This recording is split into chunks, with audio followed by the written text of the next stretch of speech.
Ke informasi lain, pemirsa Polda Banten menyelidiki kasus dugaan pemalakan yang dilakukan Oknum Kadin Cilegon terhadap PT Chandra Asri Alkali dengan modus meminta proyek senilai 5 triliun rupiah tanpa proses lelang. Sementara Ketua Umum Kadin Anindya Bakri memastikan investigasi digelar untuk mengusut permintaan jatah proyek tersebut.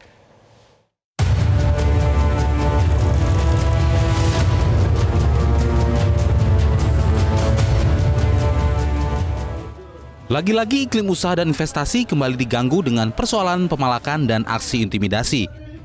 Kali ini menimpa Chandra Asri Group yang menggarap proyek strategis nasional atau PSN di kawasan Cilegon, Banten.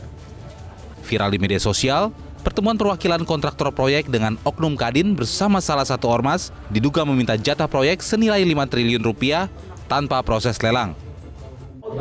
Tanpa ada lelang, porsinya harus jelas tanpa ada lelang. 5 triliun untuk Kadin, 3 triliun untuk Kadin tanpa ada lelang. Bagi selesai.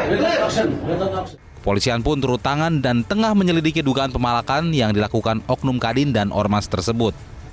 Selain mengumpulkan informasi, Polda Banten tengah menjadwalkan pemanggilan kepada pihak terkait. Pihak Polres Cilegon sebelumnya telah menggelar mediasi dan memastikan dugaan intimidasi tersebut tak terulang kembali. Hanya miskomunikasi saja antar pengusaha asing dan pengusaha lokal di Kota Cilegon. Sudah kita mediasi dan kita ultimatum, tidak ada pengancaman, kemudian tidak ada intimidasi. Apabila ada, kita tindak tegas. Alhamdulillah kemarin berjalan dengan lancar mediasinya dan kedua belah pihak juga bersepakat tidak adanya ancaman maupun premanisme seperti itu. Sementara itu, Ketua Umum Kadin Indonesia Anindya Bakri berjanji mengusut anggotanya yang diduga memalak investor di Cilegon, Banten. Menurutnya, Kadin telah membentuk tim untuk merespon keluhan dari masyarakat terkait peristiwa dugaan pemalakan investor di Cilegon. Nah, intinya kita mengerti bahwa 8% itu mesti dicapai dan juga pertumbuhan ekonomi mesti tercapai, investasi mesti masuk, dan Kadin tugasnya untuk mengawal.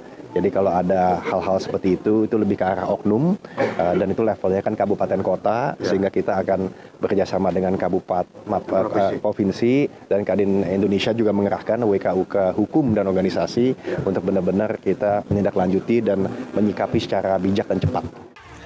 Kadin Indonesia menyiapkan sanksi jika Oknum Kadin terbukti bersalah dan terlibat langsung dalam pemalakan proyek investasi di Cilegon.